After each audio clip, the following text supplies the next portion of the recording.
My name is Deirdre. I am 27 years old, and until last Thanksgiving, I thought I understood my place in our family. As a financial analyst, I pride myself on seeing patterns others miss, but I never saw this coming.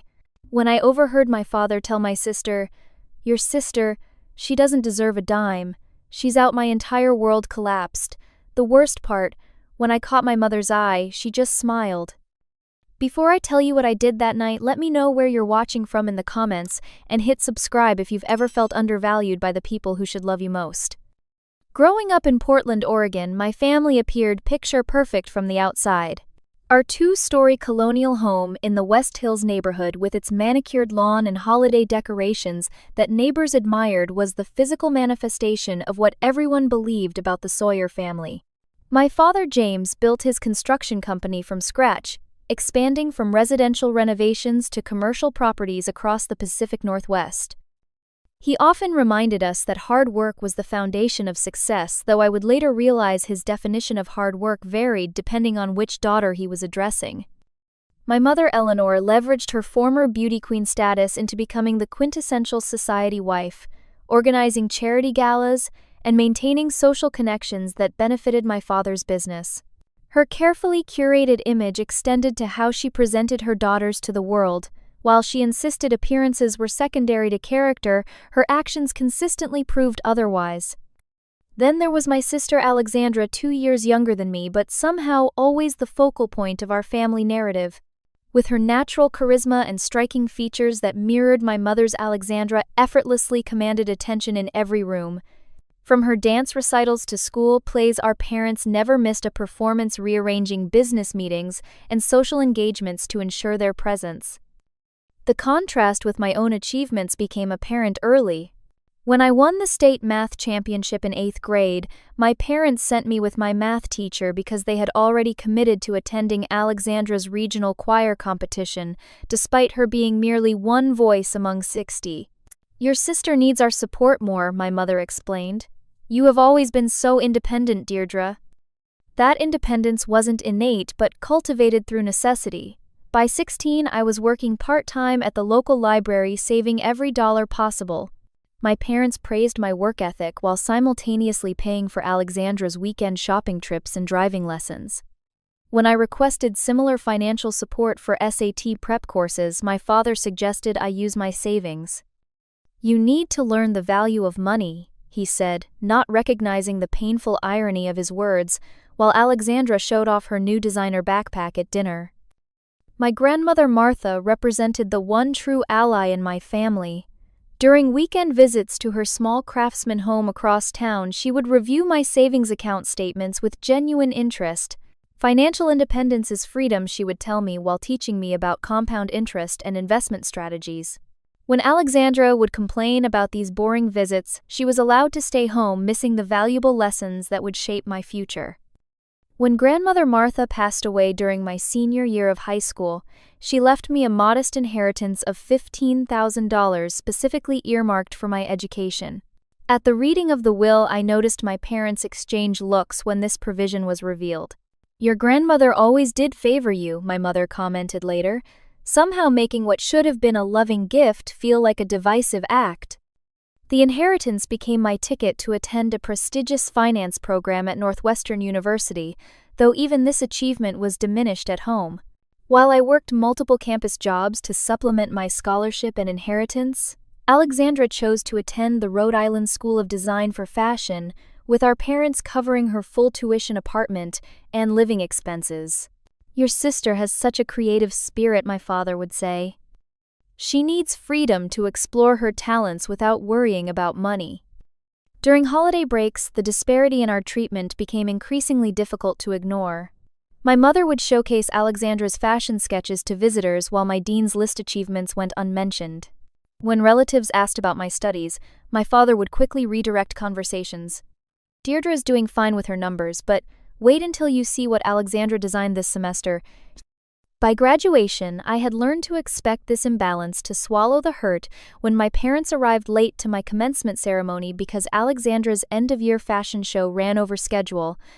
I had learned to celebrate my own victories privately, to find validation in my own accomplishments rather than seeking it from people who seemed constitutionally incapable of providing it. What I hadn't yet learned, however, was that this pattern of favoritism wasn't just hurtful, but was setting the stage for a betrayal far more calculated than I could have imagined. The small slights and overlooked achievements were merely symptoms of a deeper problem, one that would eventually force me to redefine not just my relationship with my family, but my understanding of self-worth itself. After graduating summa cum laude, I accepted a position with a prestigious financial consulting firm in Chicago, putting nearly 2,000 miles between myself and the family dynamics that had shaped my formative years. The distance proved both physical and emotional liberation. For the first time, my achievements were recognized on their own merits, without immediate comparison to Alexandra or subtle dismissals from my parents. My tiny studio apartment in Lincoln Park became my sanctuary. Though barely 700 square feet, it was mine alone, paid for with my own salary. I furnished it piece by piece, each new addition representing another step toward building a life defined entirely by my own choices. The framed financial certification on my wall held more pride of place than any family photo, a fact I recognized as both triumph and tragedy. Following the financial wisdom my grandmother had instilled, I established a rigorous personal financial plan. By 24, I had a 6-month emergency fund, a diversified investment portfolio, and retirement contributions that my more senior colleagues admitted surpassed their own. While my friends splurged on Chicago nightlife and luxury brands, I maintained a disciplined approach to spending, finding satisfaction in watching my net worth grow month after month. Despite the emotional distance I maintained, I continued fulfilling what I perceived as familial obligations. Each month, I transferred $500 to an account designated for family expenses, initially created to help with my father's business during a construction slowdown. Even when the economy recovered and his company flourished again, I maintained these contributions, viewing them as tangible proof of my commitment to family despite everything. My visits home became increasingly rare and abbreviated. Each Thanksgiving or Christmas spent in Portland left me emotionally drained as the patterns established in childhood persisted into adulthood. My career milestones were acknowledged with perfunctory congratulations before conversation quickly shifted to Alexandra's latest fashion venture, regardless of its actual success. And success for Alexandra proved elusive. Her post-graduation attempts to launch her own clothing line faltered repeatedly, each failure cushioned by parental financial intervention. When her first pop-up shop closed after 3 months, my parents provided capital for a second attempt. When wholesale orders fell through, they covered the production costs. While I built my financial foundation brick by careful, Alexandra operated with the security of knowing any financial misstep would be corrected without consequence. "Your sister is an artist," my mother explained during one particularly tense holiday dinner after I questioned the wisdom of funding Alexandra's third failed business attempt. "She needs freedom to pursue her vision without being constrained by practical concerns." The unspoken implication hung heavily in the air. I was practical, dependable Deirdre, blessed with financial acumen, but lacking the spark that made Alexandra special. My success was expected and therefore unremarkable. Her failure was merely part of a romantic, artistic journey worthy of continued investment and admiration. The inequity of it all built a slow, burning resentment that I struggled to reconcile with my desire to maintain family connections. Each promotion I earned, each investment that paid off carried a bittersweet quality. I was proving my worth in the most tangible ways possible, yet never quite earning the recognition freely given to Alexandra simply for existing. 3 years into my Chicago life, I met Michael, a structural engineer whose pragmatic approach to life mirrored my own. Having grown up in a large, boisterous Irish family where affection was expressed openly and achievement celebrated equally, he noticed the tension in my rare phone calls with my parents in ways I had long since normalized. "You shrink when you talk to them," he observed after witnessing a conversation where my promotion to senior analyst was acknowledged with my mother's immediate pivot to Alexandra's upcoming fashion show. It's like watching someone fold themselves into a smaller and smaller space. His outside perspective illuminated patterns I had accepted as immutable facts of my family dynamic. Through his eyes, I began recognizing the subtle manipulation tactics my parents employed, the way they maintained control through financial and emotional means, the manner in which they positioned Alexandra and me as competitors rather than allies. Michael encouraged me to establish clearer boundaries, to demand the respect my accomplishments deserved. But years of conditioning made confrontation feel impossible. Instead, I retreated further, limiting communication to brief texts and obligatory holiday calls, still hoping that eventually my parents would recognize the imbalance without me having to articulate it directly. They will see your value someday, I told myself, adding another $1,000 to my monthly investments, building wealth they didn't know about, creating security they couldn't control. Success is the best revenge, I whispered to my grandmother's photograph on my nightstand, not yet ready to acknowledge that the people who should value you most highly shouldn't need success as proof of your worth. After 2 years of declining holiday invitations, citing work commitments that were only partially fabricated, I finally agreed to return to Portland for Thanksgiving. Michael had proposed the month before, and despite my reservations, I felt obligated to share this milestone with my family in person. Perhaps I reasoned this tangible evidence of my personal happiness would finally break through the patterns of the past. The Portland rain welcomed me home, a steady November drizzle that matched my apprehension as the taxi approached the familiar colonial facade. My mother greeted me at the door with air kisses that never quite reached my cheeks, her eyes immediately dropping to my engagement ring. "Very tasteful," she remarked, which from Eleanor Sawyer constituted high praise. "Small, but that's fashionable now, isn't it? Minimalism." The diamond was actually exactly what I had wanted, a lab-created ethical stone selected with my environmental values in mind, but I swallowed this explanation. Already not 5 minutes into my visit, I was editing myself, a reflex as automatic as breathing. My father emerged from his study, giving me a brief hug that smelled of expensive cologne and the whiskey he favored in the evenings. "The prodigal daughter returns," he joked, using the same phrase he had employed since my college days, as though my pursuit of independence had been some form of rebellion rather than a necessary step toward adulthood. "James, don't start," my mother admonished lightly. "Deirdre has only just arrived. Then, without transition, Alexandra's new boyfriend is just wonderful. Travis works in venture capital. They're running a bit late, but you'll meet him at dinner." The familiar redirection stung despite my preparation for it. My engagement, mentioned in passing, immediately overshadowed by Alexandra's latest relationship. Some patterns were too ingrained to break even, with years and distance between instances. As I settled into my old bedroom, now converted into a generic guest room with no trace of my adolescence remaining, I noticed Alexandra's childhood awards and photographs still adorned the hallway. My academic trophies had apparently not warranted similar preservation.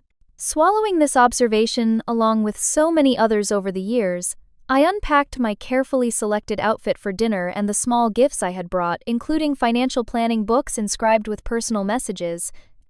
My father announced over pre-dinner drinks that he had scheduled a family meeting for Friday morning. "Just some financial planning matters to discuss," he said casually, though his eyes didn't quite meet mine. "Now that you're both established in your careers, it's time to talk about the future of the family legacy." My heart lifted slightly at this. Perhaps this visit would mark a turning point after all. My financial expertise would finally be valued, my career achievements recognized as contributing to this family legacy, he mentioned. I sipped my wine with renewed optimism, allowing myself to imagine a rebalancing of our family dynamic. The house itself hadn't changed much in my absence. The formal living room still featured the uncomfortable Victorian furniture my mother had inherited from her family, more for display than actual use. The kitchen remained my father's domain, the one domestic space he claimed as his own, equipped with professional-grade appliances that he used for holiday meals with the same precision he applied to business negotiations. My mother fluttered through final dinner preparations, occasionally delegating tasks to me with subtle critiques embedded in each request. The napkins need to be folded properly, Deirdre. Remember how I showed you? Although I suppose in Chicago you don't entertain formally much in your work environment. Each comment contained a tiny barb assumptions about my life that went unchallenged because explaining the sophisticated client dinners I regularly organized or the social connections I had cultivated seemed like a defense I shouldn't need to mount. Instead, I folded linen napkins into perfect fans and bit my tongue. Alexandra's arrival created the usual stir, her entrance timed for maximum impact after everyone else had gathered in the dining room. She swept in wearing one of her own designs, a dramatic black dress with architectural elements that showcased her creative talents. Behind her followed Travis, tall and conventionally handsome in the way that seemed prerequisite for Alexandra's boyfriends, his confidence evident in his easy smile and firm handshakes. "Everyone, this is Travis Wilson," Alexandra announced unnecessarily as though presenting a celebrity guest. "Travis, my parents James and Eleanor, and my sister Deirdre. She works in finance too, actually." The two hung in the air, immediately positioning Travis and me as professional equals, despite the significant differences in our careers. While I had built my reputation through analytical expertise, and client service venture capitalists like Travis operated in a world of relationships and calculated risks with other people's money, the comparison was surface level at best, but my parents seized upon it immediately. "You two will have so much to talk about," my father declared, ushering Travis to the seat beside him, rather than next to Alexandra. "Travis, tell me about your current projects." Alexandra mentioned something about tech startups. Throughout dinner, the conversation revolved around Travis's work, my father peppering him with questions about investment strategies and market trends, topics he had never once discussed with me despite my professional expertise. My mother focused on extracting details about Travis's family background, lighting up when he mentioned his parents' summer home in the Hamptons.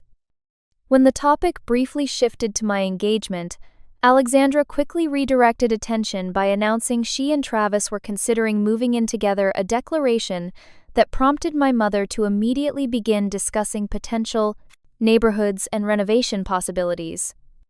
My own news apparently warranted no such planning assistance. Between the main course and dessert, I attempted to contribute meaningfully by mentioning my firm's work with family businesses on succession planning. "Actually, Dad, if you're thinking about long-term planning for your company, I'd be happy to look over your current structure. We've developed some tax-advantageous models that might benefit you."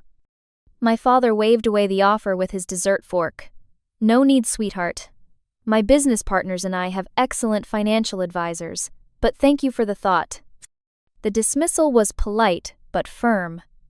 My professional capabilities, recognized and rewarded in Chicago, held no currency in this house. I was still just James and Eleanor's daughter, defined by my relation to them rather than my individual accomplishments. As coffee was served, the conversation shifted to holiday plans with my mother, orchestrating Christmas attendance as though conducting a symphony. When I mentioned potential work conflicts, she sighed dramatically. "You always were difficult to pin down for family events, Deirdre. Some things never change." The familiar knot of frustration tightened in my chest.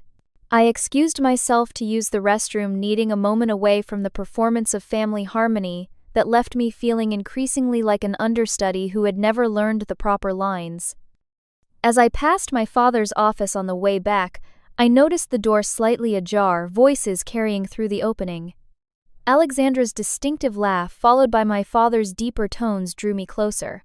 I hadn't intended to eavesdrop, had never been the type to seek information through subterfuge, but the mention of my name froze me in place, hands suspended in the air before knocking. "We need to discuss the inheritance plan before the family meeting." "Tomorrow," my father's voice carried clearly through the partially open door. "I've made some adjustments to the initial draft."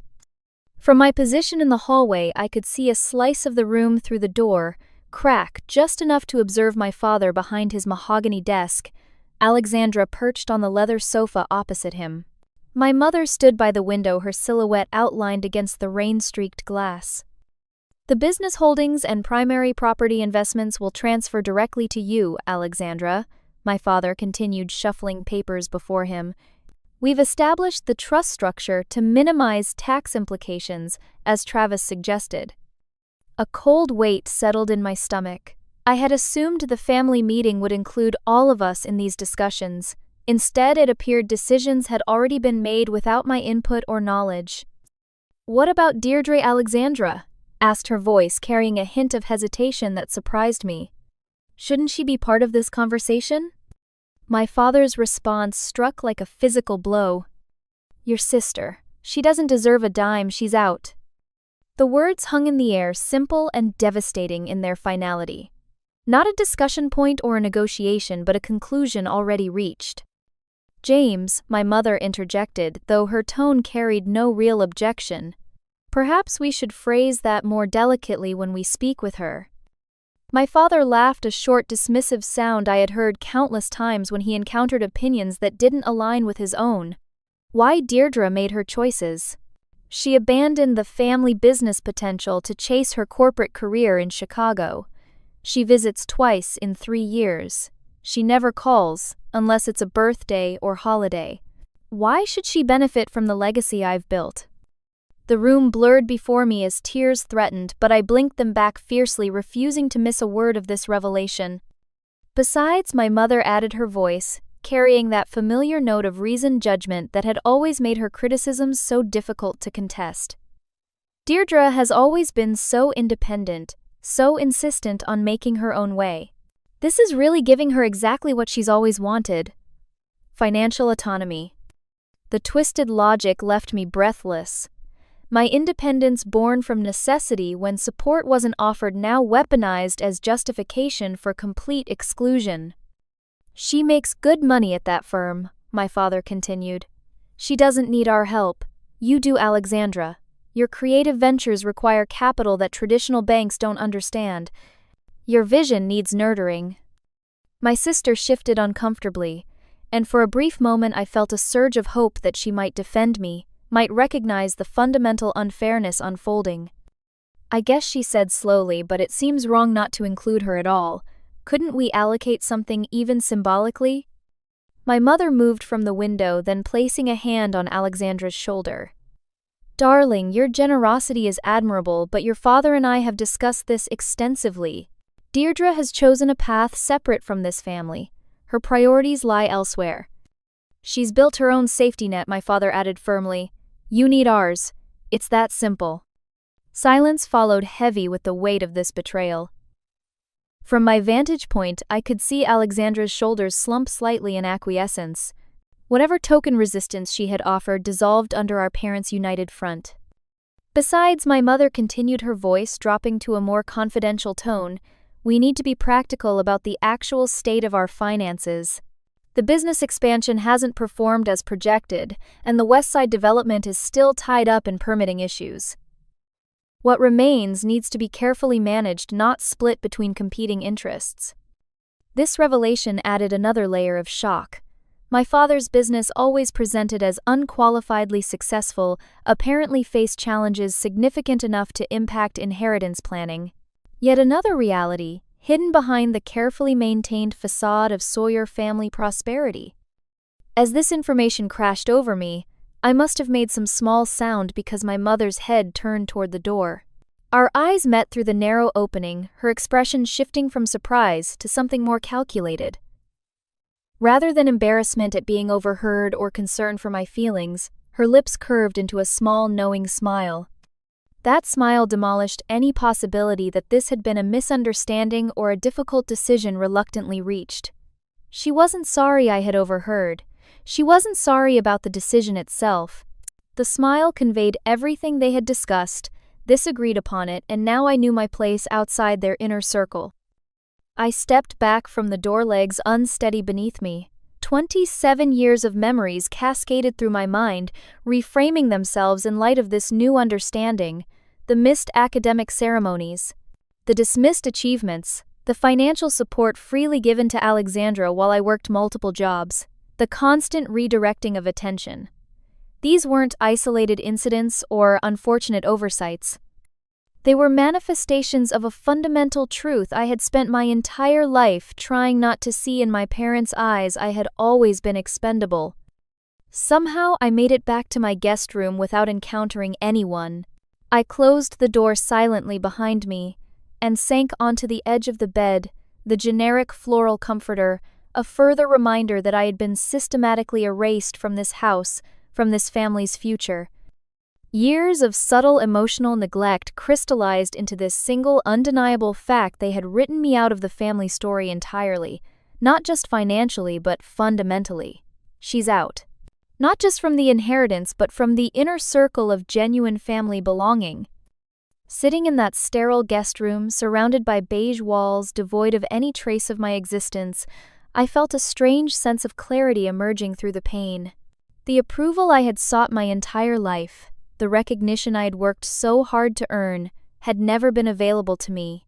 No achievement would have been sufficient, no effort adequate to secure the place freely given to Alexandra by virtue of some intangible quality I apparently lacked. The hollowness in my chest gave way to something harder, more defined. If I had been declassified as family in their eyes, perhaps it was time I acknowledged that reality and acted accordingly. The financial analyst in me, trained to evaluate situations objectively and formulate strategic responses, began to assert itself through the emotional turmoil. I hadn't just overheard a conversation. I had received critical information that demanded action, and for the first time in my life, I knew exactly what that action needed to be. Sleep proved impossible, as my mind raced through implications and possibilities, analyzing the situation as I would a complex financial scenario for a client. By 2 a.m, the house had fallen silent around me. My family members retreated to their rooms, unaware that their world was about to fundamentally change. My laptop glowed in the darkness as I methodically accessed every financial account connected to my family. As a financial analyst, I had always maintained meticulous records, including the history of every contribution I had made to family expenses over the years. The spreadsheet I compiled told a story very different from the one my parents had constructed. Since beginning my career, I had transferred over $40,000 to the family account initially established when my father claimed a temporary cash flow problem in his business. Those transfers had continued monthly even after I moved to Chicago, a dutiful daughter supporting the family despite the emotional distance.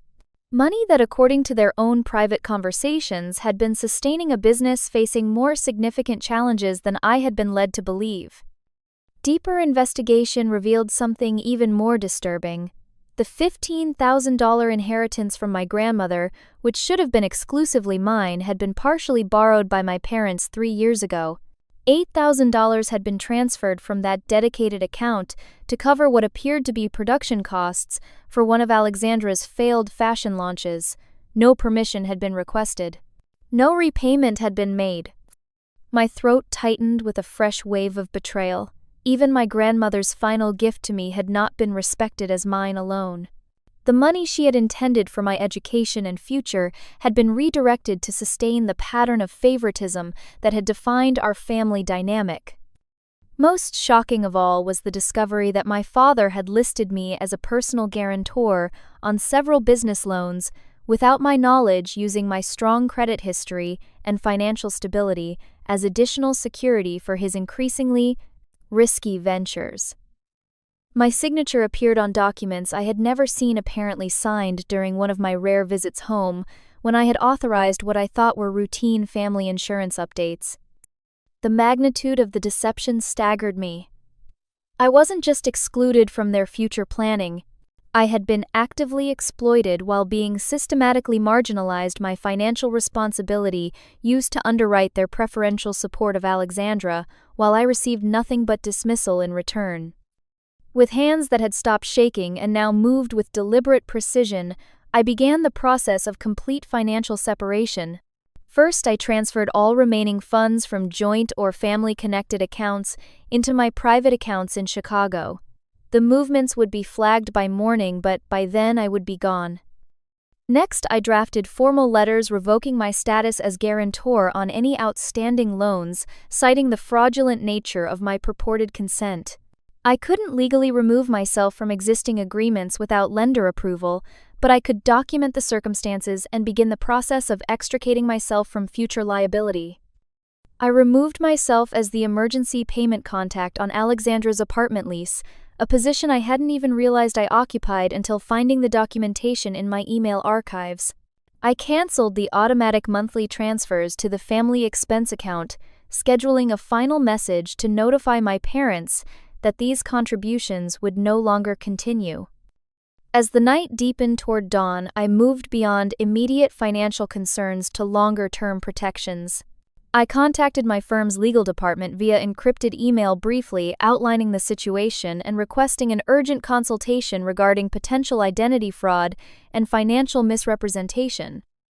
I changed passwords on every account, established new security questions unrelated to personal information my family might know, and placed freezes on my credit reports to prevent any new accounts being opened in my name. Each action built upon the last, creating distance and protection between myself and the people who had proven themselves unworthy of the trust I had placed in them. With each digital severing, I felt a curious mixture of grief and liberation.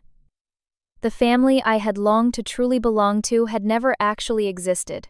The realization hurt, but acknowledging it created space for something new to emerge. At 4:30 in the morning, I drafted a final document, not for legal purposes but for my own clarity. I detailed every instance of emotional manipulation I could recall, every financial exploitation I had discovered, every dismissal and redirection that had made me feel invisible in my own family narrative. The document ran to nearly 7 pages, a testament to patterns too consistent to be accidental, too pervasive to be misunderstandings. This wasn't a letter I intended to share, at least not immediately.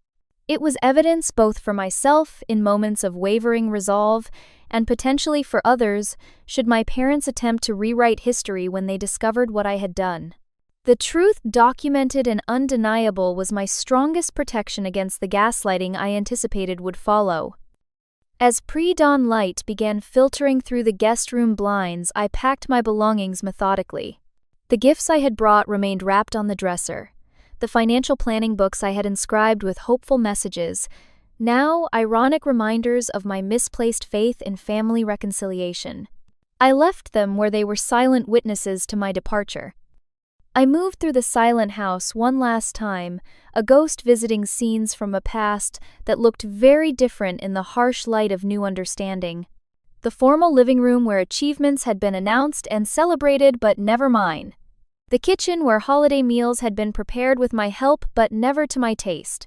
The family photographs lining the staircase, chronicling Alexandra's growth and accomplishments, while mine received only token representation. In my father's office door, now firmly closed, lay the paperwork that had confirmed what I had always suspected but never allowed myself to fully acknowledge. Beyond that door, plans had been made to build a future that excluded me entirely. A family legacy that would pass me by despite my contributions to maintaining it. My hand rested briefly on the smooth wood of the door, the physical barrier between me and the truth, serving as an apt metaphor for the emotional walls this family had maintained. I didn't need to open it again. I had seen enough, heard enough to understand my place here with perfect clarity. As I placed my suitcase by the front door and prepared coffee in the kitchen, I felt strangely calm. The night had transformed my shock and pain into something more productive, a clear-eyed assessment of reality and a strategic response to protect myself going forward. For perhaps the first time in my life, I was seeing my family without the distorting lens of hope and longing that had colored all previous interactions. When the coffee finished brewing, I poured 4 cups and arranged them at the dining room table, a silent invitation to the conversation that would serve as my final interaction with the Sawyer family. Then I sat in my usual place, the seat that had always positioned me slightly outside the inner circle, and waited for the household to awaken to a new reality. My father appeared first, drawn by the aroma of coffee and the uncharacteristic sight of someone else awake before him. He faltered briefly in the dining room doorway, clearly surprised to find me sitting calmly at the table, fully dressed at 6:30 in the morning, my suitcase visible in the foyer behind him. "You're up early," he observed, his tone carefully neutral, as he assessed the situation. "Everything all right?" "Please sit down, Dad," I replied, gesturing to his usual place at the head of the table. I've made coffee for everyone. There are some things we need to discuss before I leave. Something in my voice must have alerted him that this wasn't a routine conversation, because he complied without further comment, taking his seat and wrapping his hands around the coffee mug I had prepared. Should we wait for your mother and sister? He asked, eyes narrowing slightly as he studied my expression. They should join us, yes, I agreed. This concerns all of you. As if summoned by our conversation, my mother appeared in the doorway, already dressed for the day in one of her casual but expensive outfits, her surprise at finding us both at the table poorly concealed. What's this, a pre-breakfast meeting? She attempted to joke, though her eyes darted between my father and me, reading the tension. Sit down, Eleanor, my father directed, his businessman's instincts, clearly sensing a negotiation about to unfold. Deirdre has something to discuss with us.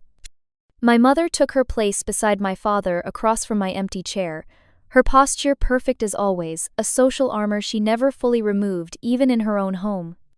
Should we wait for Alexandra? She asked, her fingers tapping lightly against her mug. I'm here, my sister announced from the doorway, her hair tousled from sleep confusion, evident as she took in the unusual tableau of our family assembled so early. What's going on? Please join us, Alexandra, I said, maintaining the calm professional tone I used in difficult client meetings. I was just about to explain. Once Alexandra had settled into her seat, completing our family circle for what I knew would be the final time, I reached into my laptop bag and withdrew 3 folders each containing identical documents I had prepared during the night. Last evening, I overheard a conversation in Dad's office. I began without preamble, a conversation about family inheritance plans that apparently don't include me. The reaction was immediate. My father's face hardened into the impassive mask he wore during tough negotiations. My mother's hand froze halfway to her coffee cup. Alexandra's eyes widened, darting between our parents with newfound understanding of the tension permeating the room. That was a private discussion, my father stated, neither confirming nor denying the content. Yes, it was, I agreed. A private discussion about the family legacy that explicitly excluded me. Your exact words, if I recall correctly, were, "Your sister. She doesn't deserve a dime, she's out." My mother recovered first, her social training kicking in as she attempted to regain control of the narrative. Deirdre, darling, you misunderstood. Financial planning is complex, and your father was simply explaining different scenarios. Please don't lie to me, Mom. I interrupted, my voice steady, despite the emotions threatening to break through. Not anymore. I saw your face when you realized I was at the door. You weren't embarrassed or apologetic. You smiled. That simple observation silenced her more effectively than any accusation could have. The smile had been revealing precisely because it had been genuine, unguarded, before she could compose her features into the appropriate expression of maternal concern. What's in the folders? My father asked, businessman enough to recognize that emotion wouldn't serve him in this conversation. I slid one toward each of them. A complete accounting of my financial contributions to this family over the past 5 years. $47,832 in direct transfers to the family expense account, $8,000 borrowed from my grandmother's inheritance without my knowledge or consent, and documentation of loan guarantees established in my name that I never authorized. The silence that followed was absolute, broken only by the sound of my father reluctantly opening his folder and beginning to review the meticulously organized evidence before him. I don't understand, Alexandra said finally, her folder still closed before her. Why would they need your money? Dad's business is successful. Apparently not as successful as we've been led to believe, I replied, meeting my father's eyes as he looked up from the documents. According to what I overheard, there are cash flow problems with the business expansion and issues with the West Side development permits. My father's jaw tightened, confirmation enough that I had understood correctly. Business has challenges. That's normal. Nothing for you girls to worry about. It became something for me to worry about when you listed me as a guarantor on business loans without my consent. I countered, tapping the relevant page in the folder. That's fraud, Dad. The accusation hung in the air between us, impossible to dismiss or reinterpret. My father had crossed a line beyond emotional manipulation into potentially criminal misrepresentation, and we all knew it. "Everything I've done has been for this family," he said finally, his voice lower defensive. "To maintain our lifestyle, to provide opportunities for you girls." "For Alexandra," I corrected quietly. The opportunities were for Alexandra. "I've provided for myself since I was 16, working library jobs while you funded her shopping trips, paying my own way through college, while you covered her tuition and apartment building my career without connections or support, while you bankrolled one failed fashion venture after another." Alexandra flinched as though I had struck her. "That's not fair," she protested. "I didn't know about any of this." "Didn't you?" I asked, turning to face her directly. "You never questioned why I worked through high school while you didn't, why I had student loans while you graduated debt-free, why I lived in a studio apartment my first 3 years in Chicago while you had a 2-bedroom in Brooklyn." Her silence was answer enough.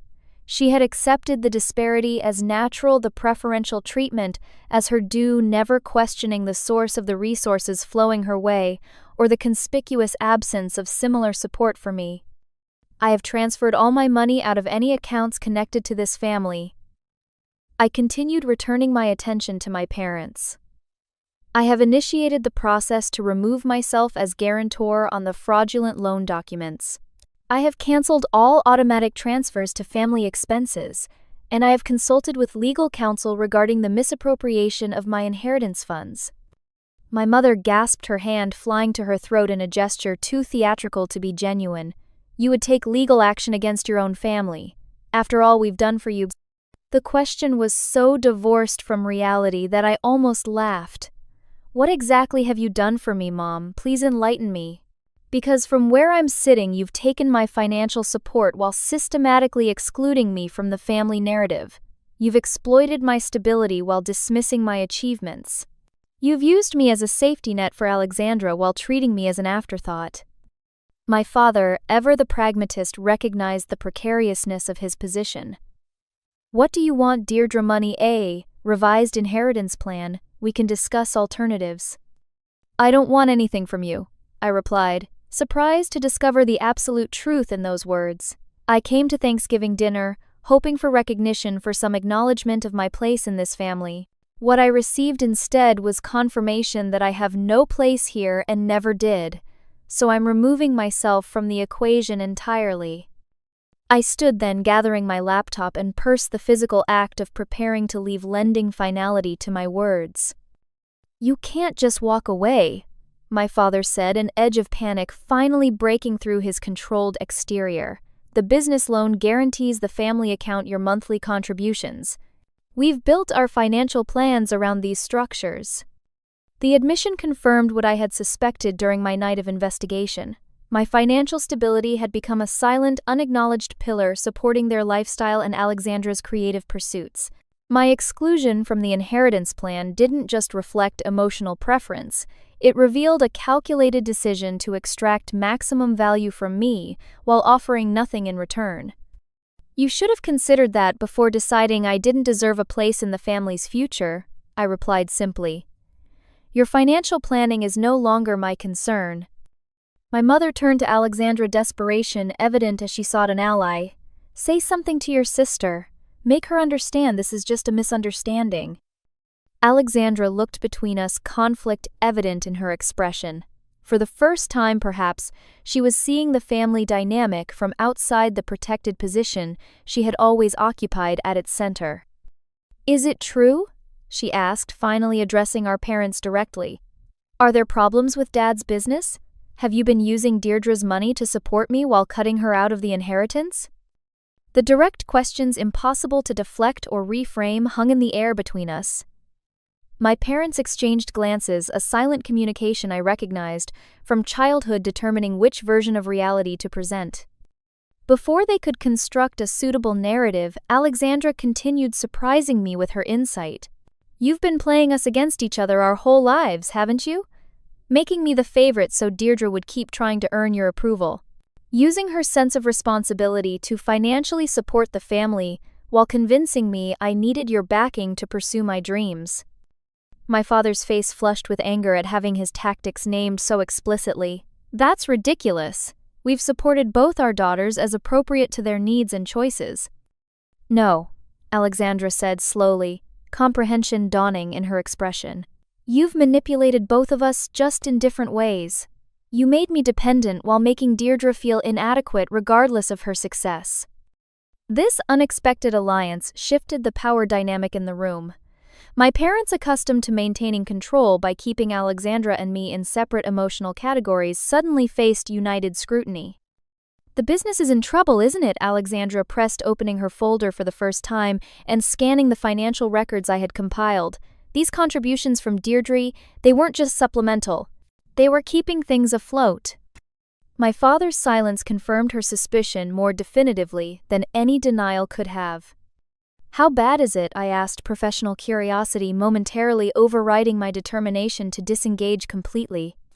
After a long pause, my father seemed to deflate slightly, the carefully maintained facade of success cracking under the weight of accumulated deception.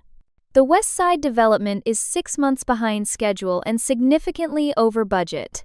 Environmental remediation costs were triple the initial estimates. The construction loans are underwater and 3 investors have pulled out. The confession explained much about the inheritance planning I had overheard. There wasn't much left to distribute, and what remained had been allocated to Alexandra as the daughter they believed would continue to need support, while I was considered self-sufficient enough to be discarded. Why didn't you just ask for my professional help? I wondered aloud, the financial analyst in me automatically assessing potential solutions. I could have restructured the debt, approached new investors, developed a recovery strategy. And admit failure, my father retorted bitterly. Acknowledge that my college dropout daughter with her fashion sketches received more financial backing than made business sense, while my financially successful daughter was right all along about conservative expansion planning. The raw truth of his statement silenced us all. Pride and appearances had always mattered more than practical realities in the Sawyer household. Admitting financial mistakes would have meant conceding that the family narrative they had constructed was fundamentally flawed. I'm leaving now, I said, finally retrieving my suitcase from the foyer. I've booked a flight back to Chicago. I suggest you consult with financial and legal advisors about your situation. I will not be providing further assistance. My mother made one last attempt at emotional manipulation, tears filling her eyes as she rose from her chair. You would just abandon your family when we need you. What kind of daughter does that? The question might have wounded me even hours earlier, triggering the lifetime of conditioning that had led me to seek their approval, despite consistent evidence that it would never be genuinely offered. But the night's revelations had inoculated me against this particular toxin. The kind of daughter you raised me to be, I answered simply. Independent, self-sufficient, and practical about where to invest my resources. You taught me that lesson very effectively. I turned toward the door, then paused as Alexandra rose from her seat. I'm sorry, she said quietly. I didn't see it before. I just accepted what they gave me without questioning why you weren't receiving the same. The apology, however, belated, offered a small measure of healing. It wasn't your responsibility to see it, I told her. We were both playing roles assigned to us long ago. As I opened the front door, stepping away from the house that had never truly been a home, my father called after me, his voice holding an unfamiliar note of desperation. Deirdre, wait. We can renegotiate. We can make changes. I turned back one final time, taking in the tableau of my family, their carefully constructed world, visibly crumbling around them. No, I said with quiet finality. We can't. You made your choice about my place in this family long ago. I'm finally making mine. The door closed behind me with a soft click, the sound of one chapter ending and another beginning. As I walked toward the waiting taxi, rain falling gently around me, I felt the weight of expectations and inadequacy lifting from my shoulders for the first time in 27 years. 6 months after that Thanksgiving morning, I stood at the window of my new apartment in Boston, watching spring sunlight transform the Charles River into a ribbon of gold. The senior management position I had accepted with a prestigious investment firm had brought professional challenges and rewards beyond my expectations, but the personal transformation that accompanied my geographical relocation proved even more significant. The first weeks after leaving Portland had been difficult, filled with doubts and waves of grief for the family relationship I had finally acknowledged would never exist. There were moments when conditioning reasserted itself, when I reached for my phone to transfer money to the family account or found myself composing emails seeking parental approval I now understood would never be genuinely offered. Michael proved an unwavering support throughout this period, never saying "I told you so," despite having identified the toxic family dynamic long before I could admit it to myself. His proposal had been reaffirmed once I returned to Chicago, the engagement now representing not just our commitment to each other, but to building a future based on mutual respect and genuine recognition of each other's value. "Families are what we make them," he reminded me, during a particularly difficult evening when news of my father's business filing for bankruptcy protection had triggered complicated feelings of guilt and vindication. "The people who see your worth and choose to celebrate it rather than exploit it, those are your real family." Those words became my touchstone as I built connections in Boston, cultivating friendships with colleagues who appreciated my professional expertise and neighbors who shared common interests. For the first time, I approached relationships without the underlying fear of inadequacy that had colored my interactions throughout my life, the constant need to prove my worth through achievement or contribution. My contact with my birth family remained minimal and strictly on my terms. My father's attempts to reach me through business channels, ostensibly seeking professional advice but transparently hoping to re-establish financial support, were met with formal referrals to other consultants at my firm.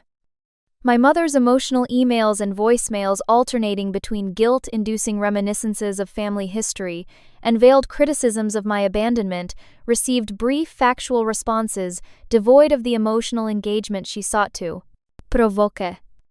Alexandra, somewhat to my surprise, initiated contact independently 3 months after my departure. Her message acknowledged her complicity in the family dynamic, however unwitting, and expressed a desire to establish a relationship separate from our parents' influence. "I'm trying to understand who I am without their financial support and constant direction," she wrote. "It's harder than I expected, but also more liberating than I could have imagined. I think maybe you figured this out years ago and I'm just catching up." Our communication began cautiously, years of positioned competition, giving way slowly to tentative alliance. When she secured her first design position with a sustainable fashion label, earning her place through talent rather than parental connections, I sent flowers and genuine congratulations, perhaps the first unambiguous celebration either of us had experienced from family. When she mentioned struggling to manage her finances, now that parental subsidies had ended, I didn't offer money, recognizing that would simply transfer the dependency that had limited her growth. Instead, I shared the financial literacy fundamentals my grandmother had taught me, helping her develop a realistic budget and savings plan calibrated to her actual income rather than the inflated lifestyle our parents had maintained. "I never realized how much their financial support was actually control," she admitted during one of our monthly video calls. "Every dollar came with expectations about my choices, my appearance, my friends. The less I take from them, the more clearly I can hear my own voice." That growing clarity led Alexandra to discoveries that paralleled my own journey toward independence. She moved to a smaller apartment she could afford, independently scaled back her design ambitions to match realistic market opportunities, and began therapy to address the patterns established in our dysfunctional family system. "I always thought I was the lucky one," she confessed. "Their favorite, their focus. But that attention came with invisible strings that limited who I could become. Your independence wasn't just financial, it was fundamental. You built yourself while I was being constructed according to their specifications." The insight demonstrated a self-awareness I hadn't previously associated with my sister, suggesting that perhaps she too had been limited by the narrow role assigned to her in our family narrative, her apparent privilege carrying its own form of constraint. As my personal life stabilized into new patterns of genuine connection and professional success continued to validate my capabilities, I found myself thinking of my grandmother Martha with increasing frequency. Her legacy extended far beyond the modest financial inheritance my parents had partially misappropriated. The true gift she had given me was the foundation of financial literacy and independence that had ultimately provided my escape route from toxic family dynamics. In her honor, I established a financial literacy program targeted at young women from families with limited resources, providing both practical education and mentorship opportunities.